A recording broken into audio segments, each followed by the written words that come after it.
Amen. Dis à ton voisin, le pasteur dit qu'il t'aime beaucoup. Je vous aime sincèrement, je vous aime de tout mon cœur. Je vous aime de tout mon cœur. Amen. Quel que soit ce que vous avez pu assister ou que vous avez pu voir ou quel que soit ce que vous avez pu penser jusqu'à maintenant, sachez que je vous aime de tout mon cœur. Amen.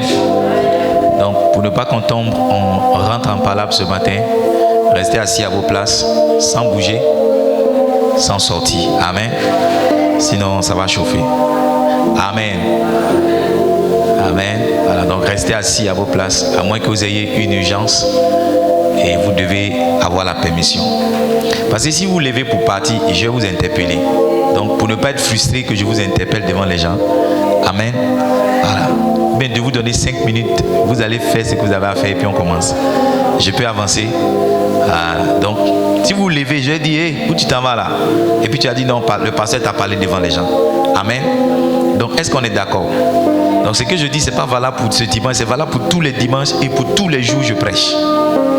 Amen. Que Dieu te bénisse. Je suis vraiment content de te voir.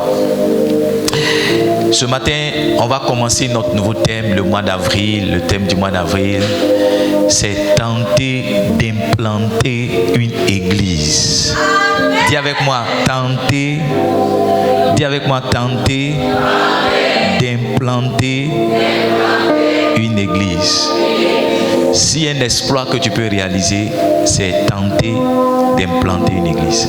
S'il y a une chose qui relève de l'exploit qu'un homme puisse faire, c'est d'implanter une église.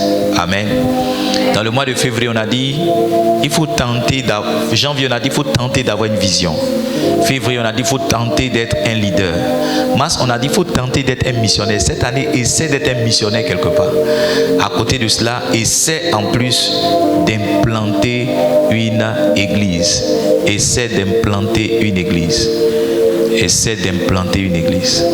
Faut essayer. Dis à ton voisin, tente d'implanter une église. Tente d'implanter une église. Tente d'implanter une église. Ce matin, je vais vous parler de l'importance d'être membre d'une église.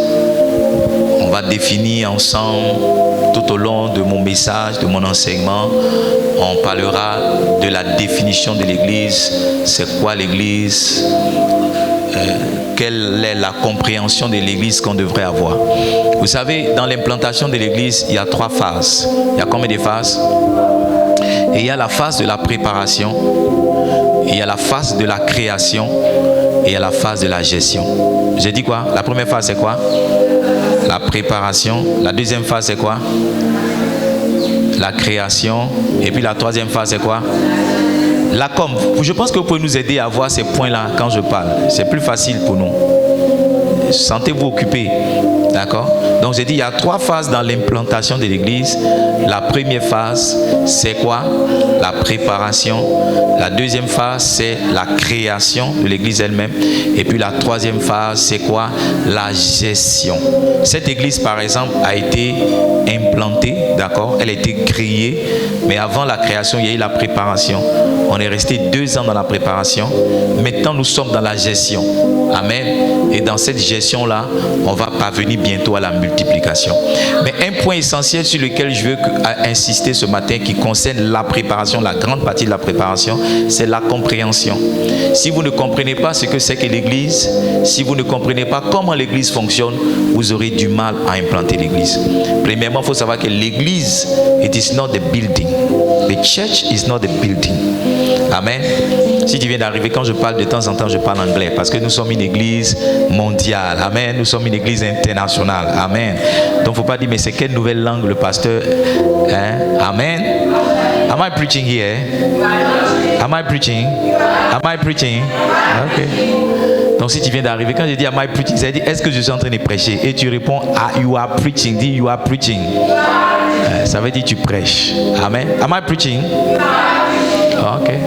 Donc je disais, un point essentiel qu'il faut comprendre dans la préparation, c'est la compréhension. Tu dois avoir la compréhension de ce que c'est qu'une église.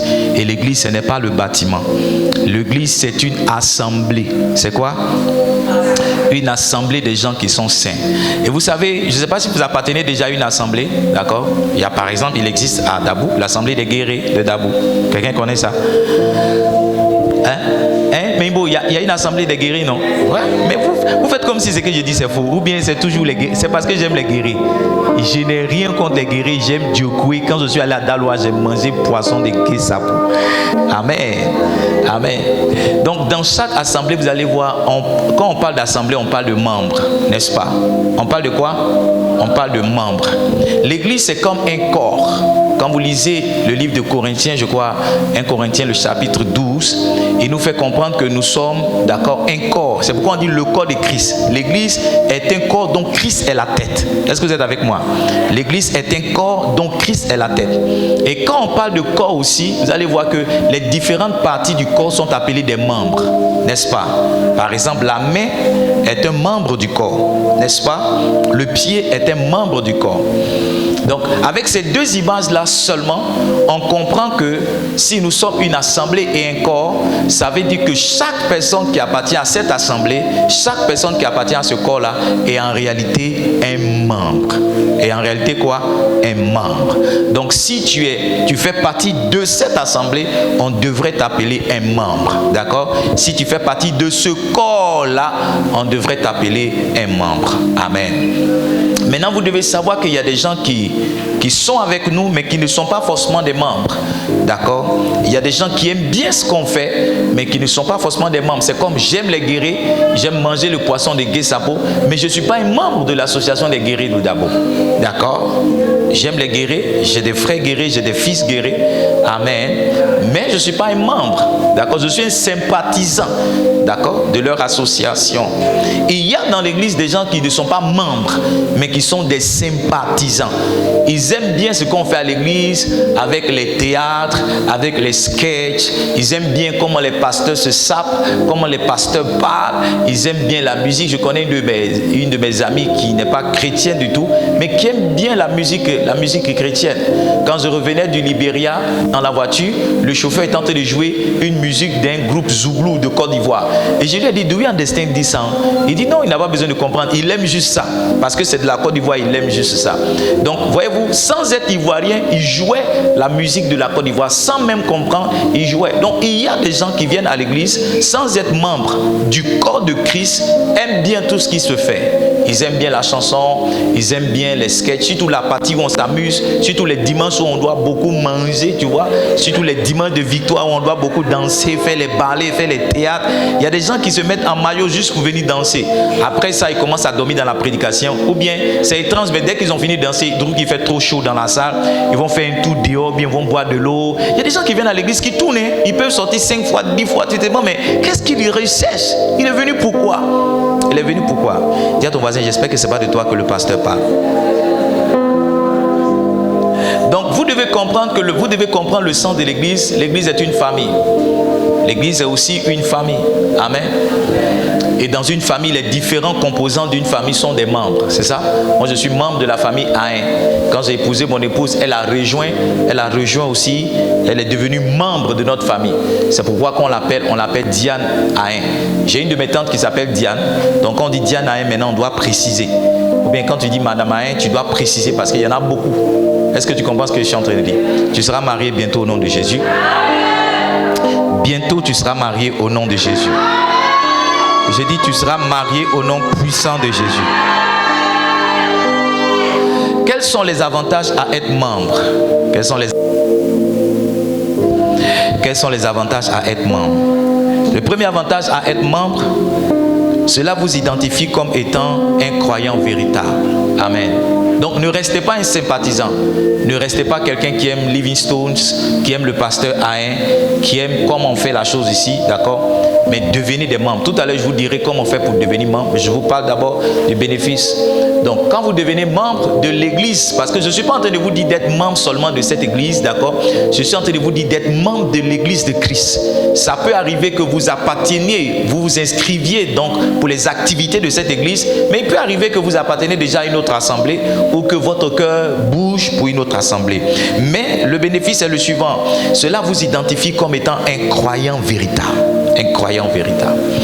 Écoutez-moi bien, il n'est pas possible de dire qu'on est né de nouveau et ne pas fréquenter une église. Il n'est pas possible. Il n'est pas possible de naître de nouveau, de prétendre connaître Jésus. Ceux qui disent non, il n'y a pas d'église sérieuse, il n'y a pas de pasteur sérieux, je vais prier à la maison. Tu ne vas pas prier longtemps. Tu ne vas pas prier longtemps. Tu ne vas pas prier longtemps. Regarde, tout bois qu'on enlève du feu, au bout de quelques minutes, s'éteint seul. Tu n'as pas remarqué ça? Tout bois qu'on retranche du feu, quand on est en train de faire un feu, qu'il y a beaucoup de fagots, quand on enlève un fagot, au bout de quelques minutes, il s'éteint seul. Alors qu'il s'éteint, les autres sont en train de brûler. Donc ça veut dire que le fait de te retirer de ton assemblée, le fait de te retirer de ta famille, le fait de te retirer, d'accord, de ton corps, tu finis par t'éteindre tout seul. J'ai écouté le témoignage d'un homme de Dieu cette semaine à l'ordre d'une conférence. Il était un pasteur, il est parti fréquenter dans une autre nation. Il voulait apprendre la langue de là-bas. Et quand il est parti, il dit, la première erreur que j'ai faite, c'est de ne pas m'attacher à une église. Et quand il est parti, il voulait apprendre à jouer à la guitare. Il a vu une annonce pour jouer à la guitare. Malheureusement, quand il s'est rendu donc, à l'adresse de cette annonce, il n'y avait pas de joueur de guitare. Le monsieur qui devait faire la guitare n'est pas venu. Il a plutôt vu une annonce pour danser, pour apprendre à danser à la salsa. Donc il a dit, il ne sait pas danser. Bon, il faut qu'il s'occupe parce qu'il finissait ses cours à 13h. Donc de 13h jusqu'à le lendemain matin, il voulait s'occuper à faire quelque chose. Donc il a décidé d'apprendre à danser la salsa. Et quand il va apprendre à danser la salsa, on dit c'est bien, tu as 2 pieds gauche, mais vas-y. Mais on lui a dit que si tu apprends, tu dois pratiquer. Donc le même endroit où tu apprends à danser la salsa, dans la soirée, ça devient une boîte de nuit. Donc il faut venir en boîte de nuit, tu vas pratiquer. Lui, son intérêt, c'était d'apprendre à danser. Donc le soir, ça se transforme en boîte de nuit, il danse. Sauf qu'il remarque qu'il y a des bières qui viennent avec la danse. Donc comme il n'a jamais bu, il dit non, je ne touche pas la bière. Une première soirée, il n'a pas touché. Une deuxième soirée, il n'a pas touché. Une troisième soirée, il n'a pas touché. Jusqu'à ce qu'il dise, je vais goûter pour voir. Il a commencé à goûter les soirées qui venaient. Au fur et à mesure qu'il goûtait, un matin, il va se rendre compte qu'il rentrait pratiquement chaque jour ivre. Son ivresse a commencé parce qu'il s'est retiré. Son ivresse a commencé parce qu'il est sorti du corps. Son ivresse a commencé parce qu'il s'est détaché de la famille. Vous allez remarquer, c'est étrange, hein? Mais dans nos familles, quel que soit ce qui arrive, on ne change pas de nom. Hello? Nous tous qui sommes ici, vous allez voir, on a des problèmes dans nos familles. Lève la main si c'est vrai. Nous tous qui sommes là, il y a quelqu'un qui ne s'entend pas bien dans la famille. Lève la main si c'est vrai. Maintenant, est-ce que tu as changé de famille? Est-ce que tu as changé de nom? Est-ce que tu as changé d'ethnie? Est-ce que tu as changé de village? Est-ce que tu as changé de papa? Tu vois, tu n'as pas changé de papa, tu n'as pas changé d'ethnie, tu n'as pas changé ton nom, malgré le fait que tu ne t'entendes pas bien avec quelqu'un dans la famille. Mais pourquoi quand ça arrive à l'église, dès qu'on ne s'entend pas bien avec quelqu'un, on change d'église? Pourquoi quand c'est le cas de l'église, dès qu'on ne s'entend pas bien, pourtant on se dit membre d'une même famille, hein? Pourtant on se dit que le pasteur est notre papa, pourtant on se dit frères et sœurs en Christ, mais pourquoi nous ne pouvons pas rester malgré les problèmes? Et lorsque les problèmes arrivent, on se sépare. Aide-moi à poser la question à ton voisin. Aide-moi à poser la question à ton voisin. Écoutez-moi bien. Donc, devenir membre vous identifie comme étant un croyant véritable. Devenir membre vous donne une famille spirituelle. Deuxième avantage. Slow down, please. Quand vous devenez membre, vous appartenez à une famille spirituelle. À une famille. Si vous êtes membre de cette église, votre famille c'est Livingstone's Calling International. Et laissez-moi vous dire, ce n'est pas un nom pour un nom. C'est un nom qui est reconnu dans les annales du ciel. C'est un nom qui est connu dans les registres du ciel. Il y a un livre dans le ciel qu'on appelle le livre des Chroniques. Il y a ce nom-là dedans. Donc quand tu es membre de cette église, ton nom aussi figure. Alléluia. En tout cas, si tu n'es pas un simple sympathisant et que tu es devenu un véritable membre. Quand tu deviens membre d'une église ou bien de l'église de Christ, cela te procure un endroit où tu peux découvrir tes dons dans le ministère et les utiliser. Il y a des gens quand ils venaient ici, ils ne savaient pas qu'ils pouvaient prêcher. Il y a des gens quand ils venaient ici, ils ne savaient même pas qu'ils pouvaient diriger un culte. Il y a des gens qui ne savaient pas qu'ils pouvaient faire des photos. Hein? Il y a des gens qui ne savaient pas qu'ils pouvaient chanter. Il y a des gens qui ne savaient pas qu'ils pouvaient organiser. Écoutez-moi bien, c'est en venant ici que le pasteur et le Saint-Esprit les ont aidés à découvrir ce qui est en eux et les ont aidés à appliquer ces choses qui sont en eux. Donc ça veut dire que ces personnes-là seraient passées à côté des choses qu'elles font maintenant si elles ne s'étaient pas inscrites dans l'assemblée, si elles n'étaient pas devenues membres. Quand tu deviens membre, c'est plutôt dans ton intérêt à toi que dans l'intérêt de Dieu. C'est plutôt dans ton intérêt à toi que dans l'intérêt du pasteur. Je l'ai réalisé depuis que je suis pasteur qu'aucun homme n'est indispensable. Il est difficile de remplacer certaines personnes, c'est vrai, mais personne n'est indispensable. J'ai même observé que lorsque certaines personnes vont, Dieu envoie d'autres qui sont encore meilleurs. Alléluia. Donc j'ai compris que l'intérêt de quelqu'un de servir dans une assemblée, ce n'est ni pour le pasteur ni pour Dieu, mais c'est pour lui-même. Le bénéfice de ton service dans l'assemblée de Dieu n'est pas pour Dieu, n'est pas pour le pasteur, mais c'est pour toi-même. Si tu comprends cela, tu ne quitteras pas parce que tu es fâché. Si tu comprends cela, tu pourras prêcher même si tu n'es pas de bonne humeur. Si tu comprends cela, tu pourras continuer de faire ton service même si quelqu'un t'a heurté avant. Même si quelqu'un t'a heurté avant. Donc être membre, ça te donne l'opportunité de découvrir tes dons. Ça te donne l'opportunité. Il y a beaucoup de personnes aujourd'hui que vous voyez dans le monde qui sont des musiciens, qui ont touché pour la première fois un instrument de musique à l'église. Il y a beaucoup de personnes aujourd'hui, vous voyez dans le coupé décalé, qui font la musique, les premiers instruments qu'ils ont touchés c'est à l'église. Il y a beaucoup de personnes que vous voyez chanter aussi bien dans le monde que dans l'église. Les premiers micros qu'ils ont attrapés, c'est les micros de l'église. L'église a formé des gens talentueux. L'église a formé des musiciens. L'église a formé aujourd'hui des gens qui ont des dons et qui peuvent se faire aimer, qui peuvent se faire désirer. Si vous venez à l'église, que vous laissez le Saint travailler avec vous, vous allez voir qu'il y a des choses que Dieu a investies en vous, vous n'aviez pas idée jusqu'à présent. I didn't know. Je ne savais pas qu'un jour je pouvais prêcher. Je ne savais pas qu'un jour je pouvais prêcher dimanche 3 fois. I didn't know it. I didn't know it at all. Je ne pouvais pas savoir que je pouvais prêcher tous les jours de la semaine. I didn't know it. Je ne savais même pas que je pouvais chanter quelqu'un comme moi. Je ne pouvais pas. Je ne savais pas. Mais c'est à l'église on m'a aidé à découvrir ces choses qui sont en moi. Et aujourd'hui, par la grâce de Dieu, je suis en train de marcher dans le plan du Seigneur. Aide-moi à dire à quelqu'un, deviens membre. Deviens membre de ton église. Être membre d'une église, cela vous place sous la protection spirituelle. C'est un point important. C'est un point important. Je ne sais pas si vous aimez les documentaires, mais vous allez voir que les prédateurs ne s'attaquent qu'aux animaux faibles, c'est-à-dire malades, les petits et les animaux qui sont seuls. Vous n'avez pas noté. Les prédateurs, quand un lion va à la chasse, ou quand une lionne va à la chasse, parce que chez les lions, c'est les lionnes qui chassent plus. Est-ce que tu le savais? Ça, tu n'as pas besoin de payer pour ça, c'est une information gratuite. D'accord? Dis à ton voisin, ça c'est cadeau, le pasteur te donne ça. La famille des lions, c'est la lionne qui chasse le plus. Ok? Quand les lionnes vont à la chasse, elles s'attaquent aux animaux qui sont faibles, c'est-à-dire celui qui est malade ou bien celui qui est blessé. Deuxième, elles s'attaquent aux animaux qui sont comment? Petits. Et troisième, elle s'attaque aux animaux qui sont seuls.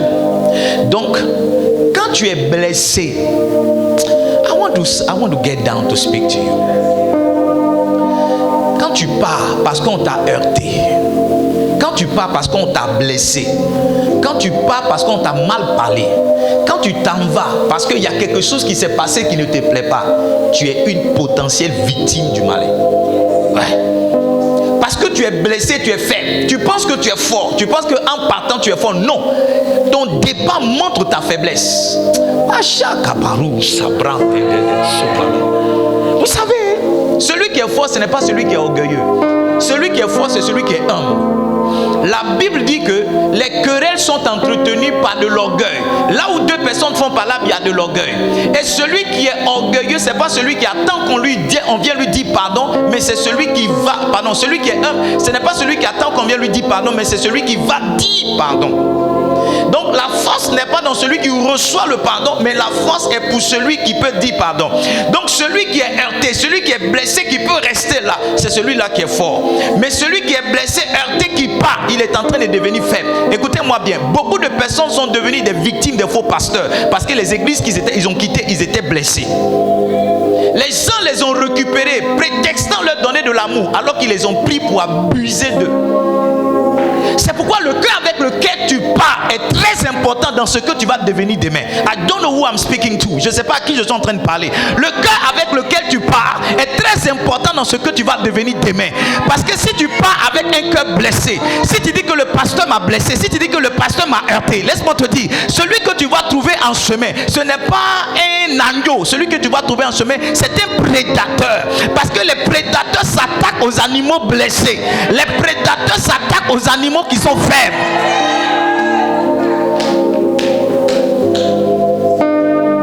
Une de mes filles, pas de mes filles, une de mes soeurs, elle avait marié un pasteur. Dis pasteur. Tu marieras un bon pasteur. Et le pasteur l'a divorcé. Le pasteur fait quoi? Tu ne divorceras pas au nom de Jésus. Elle était blessée. Chaque fois que le pasteur montait sur la chaise, il parlait d'elle en parabole. Elle était blessée. Elle est partie. Elle dit ceci, elle dit cela. Vous savez sur qui elle est tombée? Elle est tombée sur un laveur de femmes. Un quoi? Elle était la secrétaire d'un laveur de femmes. C'est-à-dire quand tu vas voir le gars que tu dis non, tu as un problème, il dit, le Saint-Esprit dit de te laver. Donc il te donne rendez-vous dans un hôtel.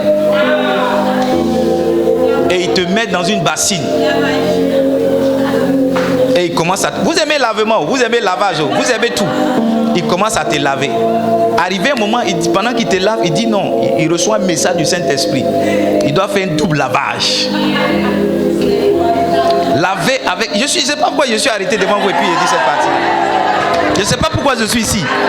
Hein, ma fille, je ne sais pas pourquoi. Je ne sais pas qui a été déjà lavé ici ou bien qui est sur le point d'être lavé. Mais je ne sais pas pourquoi je suis arrêté ici. Il lave, après il dit non, il va laver avec aspirateur. Tu comprends ce que je suis en train de dire?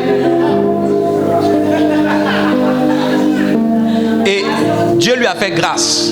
Elle n'a pas été lavée elle-même. En fait, elle ne savait pas ce que le monsieur faisait jusqu'à ce qu'un jour, une femme qui partait se faire laver, elle s'est fait laver jusqu'à un moment, il voulait laver avec aspirateur maintenant. Elle a dit non, non, non, non, non, non, non, non. Et c'est quand elle fuyait en pleurs qu'elle lui a dit mais madame, qu'est-ce qui se passe avec le pasteur? Et puis elle lui a dit le pasteur c'est un laveur. Écoutez-moi bien, écoutez-moi bien. Un prédateur s'attaque aux animaux qui sont faibles.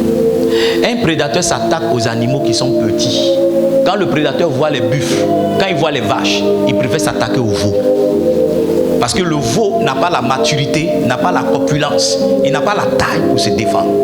Il peut avoir raison de la vache, mais c'est avec beaucoup de peine. Mais avec le veau, il ne souffrira pas. C'est pourquoi c'est dangereux pour toi que tu restes éternellement un bébé spirituel. C'est dangereux pour toi que tu attends toujours ton pasteur pour prier pour toi. C'est dangereux pour toi que tu ne sois pas capable toi-même de prendre 3 jours de jeûne sec pour chercher la volonté de Dieu pour ta destinée. C'est dangereux pour toi que tu ne sois pas capable toi-même d'ouvrir ta Bible, méditer la parole et recevoir la nourriture. Tu vois, un enfant, on doit lui donner du sein. Un enfant, on doit lui donner du cérélac. Mais un père n'a pas besoin de prendre du sein. Un père n'a pas besoin de prendre du cérélac. Au contraire, mais quand tu es un père, le cérélac est bizarre. Quand tu es un père, le goût du lait que tu appréciais quand tu avais quelques mois, ça a dans ta bouche le goût de quelque chose de désagréable. Donc quand vous restez des enfants, vous êtes des victimes potentielles du malin. Les gens qu'on escroque, ce sont des gens qui n'ont pas grandi spirituellement. Les gens dont on abuse, ce sont des gens qui 10 ans, 15 ans, 30 ans, 40 ans à l'église sont restés des enfants. Comment quelqu'un va te dire il doit coucher avec toi pour te délivrer? Comment quelqu'un va te dire il doit voir ta nudité pour te délivrer? Où est-ce que tu as vu ça? Où est-ce que tu as vu ça? C'est parce que tu es resté un enfant. Ce n'est pas parce que les gens sont mauvais, c'est toi qui es resté un enfant. C'est pas parce qu'il y a des voyous, c'est toi qui es resté un enfant. Si tu avais grandi, on ne t'aurait pas blagué. Si tu avais grandi, on n'aurait pas abusé de toi. Tu es resté un enfant. Tu es resté un enfant. Il y avait une de mes filles ici. Elle avait près de 40, elle avait près de 50 ans. Elle avait un problème de mari de nuit. Elle est partie voir un soi-disant, un voyou, un menteur et un brigand. Elle a dit, voici le problème que j'ai. Vous savez ce que le monsieur lui a dit? Il dit, si tu as un mari de nuit, je règle ça. Il lui a dit, je ne connais pas un garçon qui n'est pas jaloux. Tous les garçons sont jaloux. Même mari de nuit est jaloux. Écoutez bien son raisonnement. Il lui a dit, comme c'est ton mari, tu viens avec moi, je vais aller avec toi. Et lui, l'esprit, il va voir. En même temps, il sera jaloux. Quand il sera jaloux, il va venir s'attaquer à moi. Comme je suis plus fort que lui, c'est quand il va venir s'attaquer à moi que je vais le tuer. Et elle m'appelle, elle dit: papa, voici ce que le monsieur m'a dit, qu'est-ce que tu en penses? Comment je peux penser quelque chose? Tu es idiote ou bien tu es bête? Tu es idiote ou bien tu es insensé? Tu es bête ou bien tu es folle? Depuis que tu es à l'église, tu as déjà vu qu'on a délivré quelqu'un de cette manière? Tu vois, si tu restes un enfant, des gens vont abuser de toi. Si tu restes un enfant, des gens vont te voler. Si tu restes un enfant, des gens vont t'escroquer. Si tu restes un enfant, des menteurs vont prendre ta destinée. Ce n'est pas parce qu'il y a des menteurs, c'est toi qui es resté un enfant. C'est toi qui es resté un bébé. Il a fallu à Pierre 3 ans pour être pasteur. 15 ans, tu n'as même pas encore une petite mission. 3 ans à Pierre. Un illettré, quelqu'un qui est sans instruction, 3 ans, il est devenu pasteur. Ça fait combien d'années tu es à l'église? Combien d'années tu es à l'église? Tu es encore un bébé. Tu es encore bébé bouet. Tu es encore bébé au lait. Paul dit, on devrait vous enseigner les choses, la nourriture solide. Mais vous êtes jusqu'à ce qu'on vous enseigne les rudiments de la parole. On doit vous enseigner que le péché c'est pas bon. On doit t'enseigner encore qu'il faut donner ta dîme. On doit t'enseigner encore que tu dois donner ton offrande. On doit t'enseigner encore que pour te marier, il faut voir le pasteur. On doit t'enseigner encore que tu dois vivre dans la sanctification. J'ai envie de te parler des 5 paix de l'onction. J'ai envie de te parler de comment on traite avec la sorcellerie. J'ai envie de t'enseigner comment on prie pendant 5 heures. J'ai envie de t'enseigner comment on peut prêcher pendant 3 heures. J'ai envie de t'enseigner comment on peut rester debout pendant toute la nuit. Mais tu es un enfant. Tu es un enfant. Tu es encore un enfant.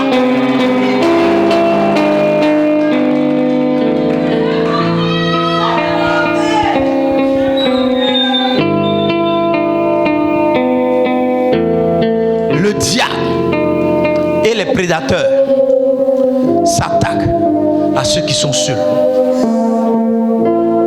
Oh, moi l'église là, je ne vais plus là-bas. Je vais prier dans mon coin.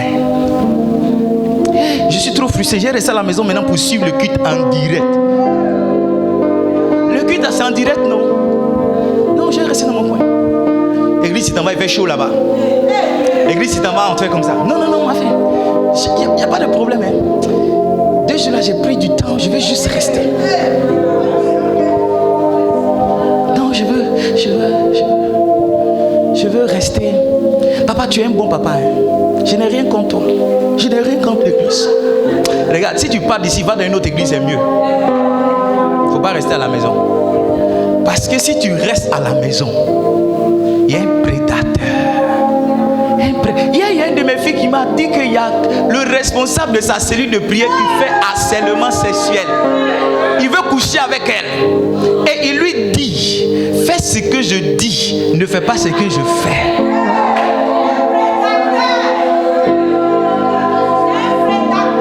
Ma fille, tu as vu pourquoi il faut venir à l'église? Tu as vu pourquoi il faut venir à l'église?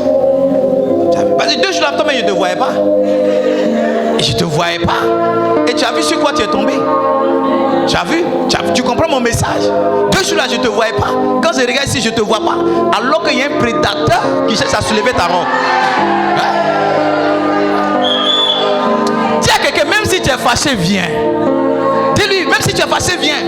C'est bon pour toi que tu viennes, que tu restes seul. Parce que si tu es seul, un prédateur, quelqu'un va venir avec une grosse Bible. Il va te dire, ma fille, tu t'appelles Julie, et c'est vrai. Il va te dire, tu es Abidji, et c'est vrai. Il va te dire que ton papa travaille dans l'hôpital, et c'est vrai. Mais il y a une dernière partie qu'il va ajouter. Parce que tu sais, pour avoir un animal, il faut lui tendre un piège. Je ne sais pas si tu as déjà posé des pièges d'oiseaux, hein, mais quand on était petit, on versait du riz comme ça, et puis on met un fil en bas du sable. Quand les cotocolis, tu connais cotocolis? Tu connais cotocolis? Quand les cotocolis viennent manger le riz là, quand ils mangent, arrivé un moment, le fil qui est en bas du riz sort et ça les attrape. Donc souvent, les prédateurs tendent des pièges. Tu aimes les pasteurs sapés en cravate comme moi, avec bonne veste et bonne coiffure, jolies chaussures dans le pied. Donc quand il vient avec cette apparence. Mais c'est un piège. Un piège, c'est une opportunité qui cache un problème. Quand tu vois, tu dis, oh, j'ai reçu mon pasteur à domicile. Mon petit prophète personnel. Oh, j'ai reçu mon apôtre particulier. Et vous priez d'abord au salon. Il te donne les paroles d'encouragement. Et puis un jour, il y a toujours un jour. Il y a toujours comment? Un jour. Il y a toujours, dis one day. Dis one day. Dis one day. Un jour, il te tend le piège. C'est déjà tard. Quand tu sors de là, tu dis, mais il n'y a pas un pasteur qui est sérieux. Il y a un pasteur sérieux. Pasteur sérieux, il y en a. Bon pasteur, il y en a. Il y en a beaucoup. C'est toi qui es blessé.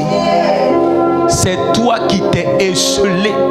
C'est toi qui es sorti de la mêlée. Sinon, bon pasteur, il y en a. Souvent, tu laisses bon, mais tu vas trouver bonbon. Je ne sais pas si je prêche. I don't know if I'm preaching.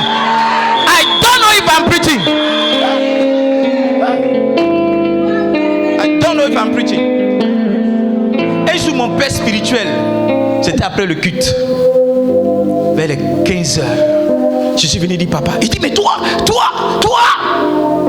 Mon visage est devenu petit. Tu vois quand on crie sur toi devant les gens, ton visage, quand c'est carré, ça devient rond.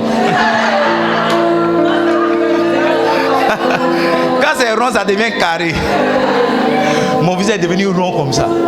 Je suis allé à la maison petit comme un chien qu'on a chassé alors qu'il voulait manger. Et puis l'assistant de mon papa m'a appelé. Il dit, ah mon frère, j'ai vu comment papa t'a raboué. J'ai dit, Bishop, si il te dit que je ne suis pas frustré, il ment. Mais si tu m'appelles pour m'encourager de revenir dimanche, il faut garder ton téléphone, garde tes unités. Parce que la frustration est trop petite pour que j'arrête de venir à l'église. J'ai dit, être frustré, ce n'est rien pour que moi, j'arrête de venir. J'ai dit, j'ai découvert ce que Dieu a placé pour moi à côté de cet homme. Même s'il me chasse, je ne m'en irai pas. Donc, ce n'est pas la frustration qui va m'enlever. Ce n'est pas la blessure qui va m'enlever. Garde tes unités. Dimanche, tu vas me voir. Je suis là aujourd'hui. C'est mon papa. Écoutez-moi bien. Dans une relation où vous n'avez pas encore été frustré, ce n'est pas une bonne relation. Dans une relation où on ne vous a pas encore blessé, ce n'est pas une bonne relation. Quand quelqu'un dit, on a fait 20 ans de mariage, on a fait 30 ans de mariage, on a fait 6 ans qu'ils étaient couchés là tous les jours, ils buvaient de l'eau et puis ils buvaient café. Souvent, on se donne coup de poing. Souvent, on se donne coup de tête. Oui, souvent, on se déchire les habits. Souvent, on se tape. Mais quand on vient, on est là. On dit, ça fait 50 ans de mariage. Si dans une relation, quelqu'un ne t'a pas encore affecté, c'est qu'il n'est pas encore relation. En fait, c'est une hypocrite. Si tu n'as pas encore été blessé dans une relation, tu es en train de marcher avec... Si tu marches avec quelqu'un comme moi, tu seras blessé. Si tu marches avec quelqu'un comme moi, tu seras frustré. Si tu marches avec quelqu'un comme moi, un jour, tu seras découragé. Mais laisse-moi te dire que le découragement, la frustration que je vais te donner, c'est la réalité et c'est ma sincérité. Parce que si je suis un hypocrite, je vais toujours te dire ce que tu dois entendre. Si je suis un hypocrite, je vais toujours te caresser dans le sens de tes poids. Mais parce que je suis un homme vrai, le jour c'est pas bon, je te dirai c'est pas bon. Le jour c'est mauvais, je te dirai c'est mauvais. Le jour tu as mal fait, je vais te regarder dans les yeux, je vais te dire tu as mal fait. Maintenant si tu veux, faut partir. Si tu veux, faut partir. Mais au moins, je sais que je te dis la vérité. Ma femme est là. Quand elle prépare bien, je chante son nom. Si elle n'a pas bien préparé, je dis tu as trop mis sel dedans, je ne mange pas. Elle est là. Et puis je chante de parler d'elle. Quand c'est bien, je dis oui, c'est bien. J'ai bien fait de me marier. Je ne comprends pas les célibataires. Les célibataires souffrent. Hein? Célibataires, je chante les louanges de ma femme. Mais le jouet s'est trompé. Le jouet s'est trompé. Elle compte sur moi pour que je lui dise la vérité. Toi, on ne doit pas te dire la vérité. Je ne sais pas. I don't know if I'm preaching here. I don't know if I'm preaching. Si c'est moi, tu vas être frustré. Peut-être que c'est ta première frustration, hein. Mais il y a deuxième qui vient. Dis à quelqu'un, peut-être c'est ta deuxième frustration, mais il y a une troisième qui vient. Peut-être que c'est ta troisième, mais le pasteur dit de te dire qu'il y a une quatrième frustration qui vient. Dis à quelqu'un, bientôt le pasteur sera frustré. Tu vois, ma manière de prêcher même t'a frustré déjà. Parce que c'est étrange, hein, mais sans que je ne te connaisse, je suis en train de parler de toi. C'est un peu comme si Dieu a mis ton nom, il a mis ton nom dans mon cœur. Et puis ce matin, je suis venu faire ton procès. Depuis, tout le monde dit Amen. Tout le monde se tient debout, mais tu es encore assis. Tu as vu, tu me donnes l'impression que c'est de toi que je parle. Alors que je ne connais pas ton problème. Alors que je n'ai pas mentionné ton nom. Tu es assis seul, tu es en train d'être frustré.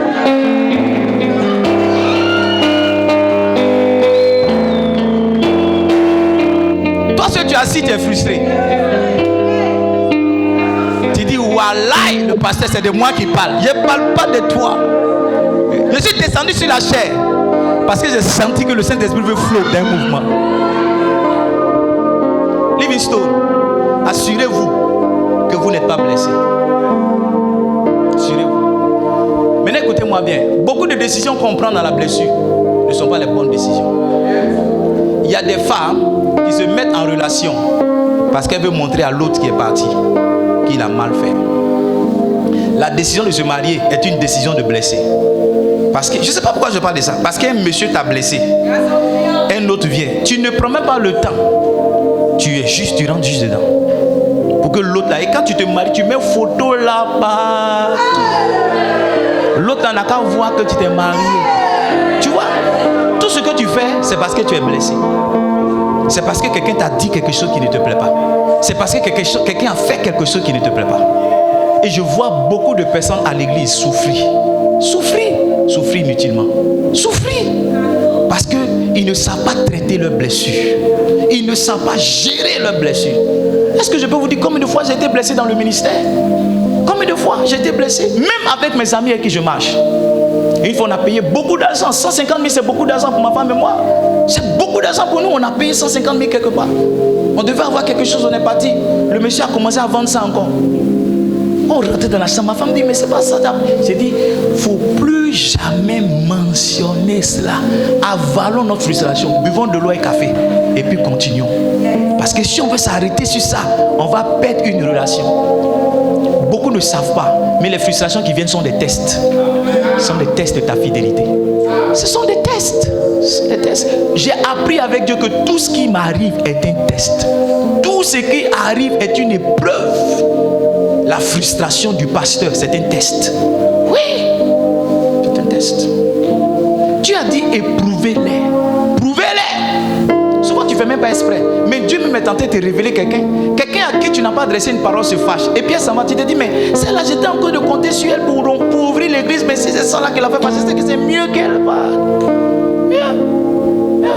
Est-ce que les décisions que tu prends là, tu les prends parce que tu es limpide dans l'esprit ou bien tu es blessé? Est-ce que tu prends les décisions parce que tu es isolé? Tu ne chantes pas. Parce que la dernière fois quand tu venais chanter, les chants ne tombent pas, tu chantes plus. Tu chantes plus. Tu chantes plus. C'est Dieu, il ne faut plus chanter. Il ne faut plus chanter. Il ne faut plus chanter. Non, moi je suis frustré, je suis fâché. Ils n'ont qu'à faire l'église sans moi. Ok, on a compris. On va faire sans toi. Regardez, l'année où on partait chercher les frustrés, c'est passé. Hein? J'ai dit, la saison où on partait chercher les frustrés, c'est passé. Si jusqu'à présent tu ne sais pas pourquoi Dieu t'a envoyé ici, tu ne comprends pas pourquoi tu es là. Hey! Reçois l'onction. Reçois l'onction du départ. Reçois l'onction d'aller te promener. On va aller à tes funérailles. Je vais prêcher à tes funérailles. Je vais dire c'était une bonne fille. Elle était bien à l'église. Elle donnait sa dîme. Et puis on va manger la nourriture que tes parents vont préparer.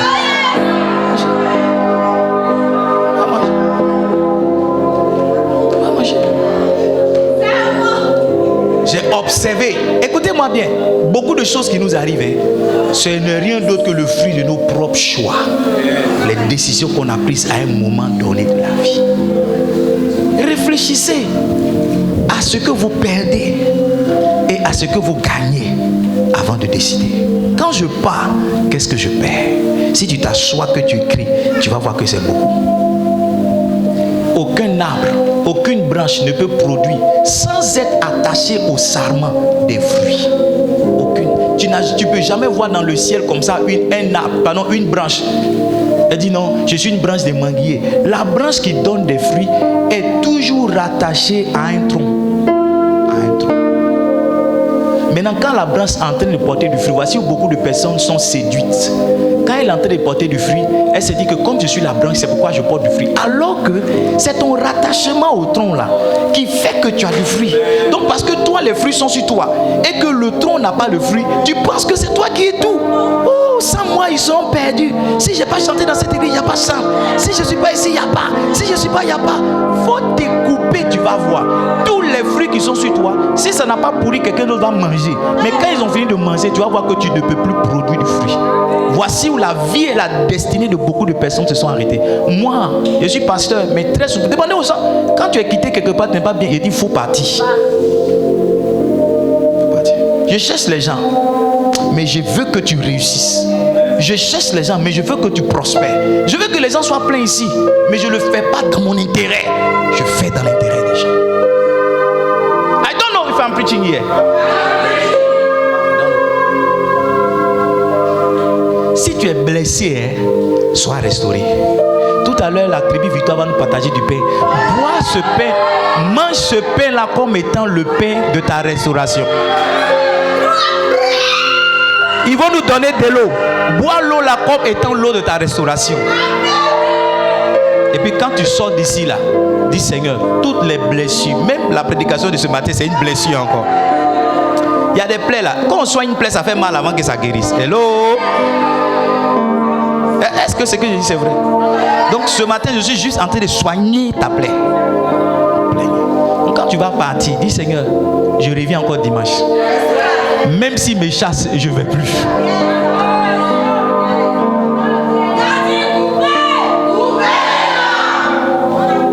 Les fruits qui sont dans un manguier sont aussi dans le noyau. Donc tu vois cette église, ça n'a l'air de rien. C'est juste un noyau que tu vois. C'est juste un noyau. Nous tous on est dans le noyau. Quand l'arbre va sortir, que les fruits vont sortir. C'est étrange, hein? Mais tu sais pas. Mais tu fais partie des directeurs de société qui sont dans cette église. Mais tu sais pas. Alors que tu veux sortir du noyau, tu sais pas. Tu fais partie des millionnaires de cette église. Mais actuellement, tu es juste dans le noyau. Tu es juste dans le noyau. Tu es juste dans le noyau. Tu fais partie des gens, qui vont implanter. Il y a des gens qui vont se lever comme ça. Ils vont dire, papa, je vais construire à Korogo une église de 150 millions. Tu fais partie de ces personnes. Mais tu es juste dans le noyau. Tu es juste dans le noyau. Quand un manguier devient juste une plante, c'est-à-dire quand il sort du noyau de terre comme ça. Tu ne peux pas t'imaginer que la petite plante bizarre, frêle, peut avoir des mains de la force et porter du fruit. Ce que tu vois que tu négliges, c'est juste à l'étape où nous sommes une plante. Juste à l'étape. I don't know if I'm preaching here. Mon message est le suivant. Tu gagnerais à rester membre, à ne pas sortir du corps, à ne pas te détacher, à ne pas te libérer. Autant tu n'as pas changé de nom, tu n'as pas changé d'ethnie, tu n'as pas changé de papa, tu n'as pas changé de village. Avec tout ce qu'on t'a fait, avec tout ce qu'on t'a fait. Vous savez, j'ai perdu mon papa l'année dernière. Le 30 mars, ça fait 1 an. J'ai perdu mon papa. Est-ce que vous êtes là? Et quand on devait enterrer mon papa, c'était chaud. Mon papa était le chef porte-parole de notre village. C'était une figure traditionnelle de notre village. C'était une autorité. Mais il y a eu un conflit dans le village de mon papa. Il y a 2 chefs. Et ça fait que mon papa, à la limite, n'a pas été honoré quand il était enterré. C'est comme si l'honneur qu'on devait donner à mon père, parce que mon papa a toujours fait par là, il faut venir au village. Quand il y a le funéraire, il faut t'asseoir sur la bâche, porte ton paille, va écrire ton nom, salue les gens, pour que les villageois... Mon papa m'a toujours fait cette guerre-là. Et lui-même, qui a toujours voulu que je parle pour lui-même quand on l'enterrait, l'honneur qu'il devait recevoir, l'honneur qu'il a donné, il n'a pas reçu. Tu vois, je n'ai pas changé d'ethnie. Je n'ai pas changé de nom. Je n'ai pas changé de village. Pour dire non, comme c'est le village, maintenant je vais dans le village de ma maman. Dans tous les cas, c'est matriarcat. Donc, je n'ai pas changé. Je n'ai pas changé de maison au village. Ils n'ont fait où? Ça m'a blessé où? Ça m'a pas blessé où? C'est mon village. Donc quand tu dis this is my church, quand tu dis ça c'est mon église, tu dois comprendre que souvent là, on va pas. Ouais, on va pas aussi te faire comme on a fait.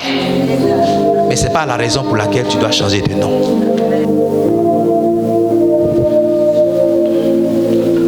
I don't know. Peut-être que tu sais sur le point de partir. Le Saint-Esprit t'a interpellé. S'il a fait quelque chose qui ne t'a pas plu, viens me dire. Souvent, mais je ne sais même pas. Et j'ai observé que là où on souffre beaucoup, même là, ce sont des suppositions. Il arrive que les gens soient de mauvaise humeur et que les gens ne font pas attention à toi. Comme la soeur t'a toujours salué, copina, copina, copina. Le jeune n'a pas dit copina, tu dis que oh, c'est pas là. J'ai observé que souvent même, les gens ont tellement de... Vous savez, c'est pas tout le monde qui vient s'arrêter pour dire oh, j'ai pas payé mon loyer. La sœur va me faire. C'est pas tout le monde qui vient ça. Les gens ont des challenges, les gens ont des soucis. Donc quand ils viennent, qu'ils font l'effort de sourire, c'est déjà beaucoup. Même s'ils ne vous vont pas saluer, ayez compassion d'eux. Ne restez pas au premier niveau pour dire non. Si elle ne m'a pas souri aujourd'hui. Et puis même c'est les femmes même que ce genre de problème.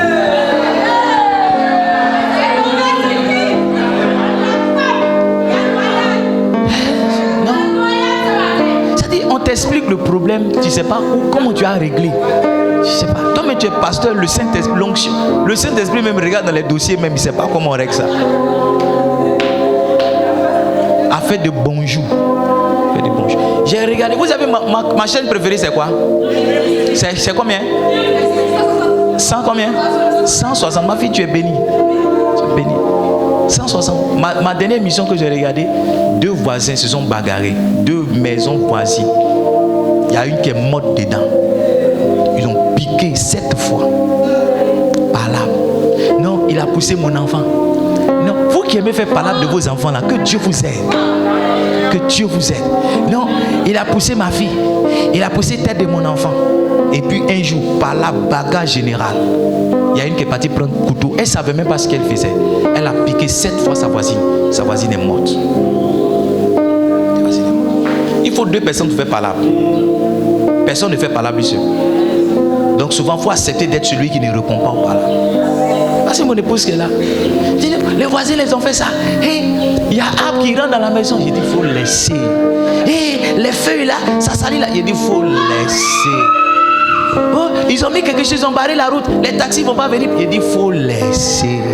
Hey, ils ont fait ça. Il faut laisser. Hey, ils ont fait ça. Il faut laisser. Hey, ils ont fait ça. Ils ont fait ça. Faut. Hey, ils ont fait ça. Ils ont fait ça. Ils ont fait ça. Il faut. Mais depuis les jours musique, on ne peut pas dormir. Il faut. Laisse. Laisse. C'est pas partout on fait par là. Laisse. Mais ça, 1 heure, ils ont mis musique. Mais ça, c'est ça. Il dit faut laisser. Laisse. Laisse. Si tu sais que quelqu'un te provoque, faut laisser. Quand il sera fatigué là, il va partir son pas là. Est-ce qu'on peut se tenir debout pour prier? Je dis, est-ce qu'on peut se tenir debout pour prier? Ayala kaparu sabala. Hey, mets la main sur ton cœur. Dis Seigneur, je reconnais que j'ai été blessé. Mais ce matin, j'appelle ta guérison. J'appelle ta guérison. J'appelle ta guérison, Seigneur. Oh, j'appelle ta guérison. J'appelle ta guérison. J'appelle ta guérison. Mets la main sur le cœur, dis Seigneur, j'appelle ta guérison. Dis Seigneur, j'appelle ta guérison. Peut-être que tu as été frustré. Peut-être que ma prédication de ce matin t'a choqué. Peut-être qu'un jour tu es venu dans cette église, quelqu'un t'a mal parlé. Peut-être qu'un patriarche ou bien un pasteur, peut-être qu'une soeur, peut-être que quelque chose t'a choqué une fois dans cette église. Regarde, à mon nom personnel et au nom de tous les membres de cette église, je te demande pardon. Ce qu'on a fait qui ne t'a pas plu, il faut laisser tomber. Ce qu'on a fait qui t'a blessé, je te demande pardon ce matin. Laisse tomber. Ne laisse pas Satan te séduire. Ne laisse pas Satan te dévorer le cœur. Ne laisse pas Satan placer dans ton cœur des mensonges. S'il te plaît, je te demande pardon. Toi-même lève la voix, dis Seigneur, j'ai été malade d'entendre ça. Ça m'a choqué d'entendre ça. Mais ce matin, je te demande pardon. Je te demande pardon. Guéris-moi, restaure-moi. Est-ce que tu peux prier? Est-ce que tu peux prier? Est-ce que tu peux prier?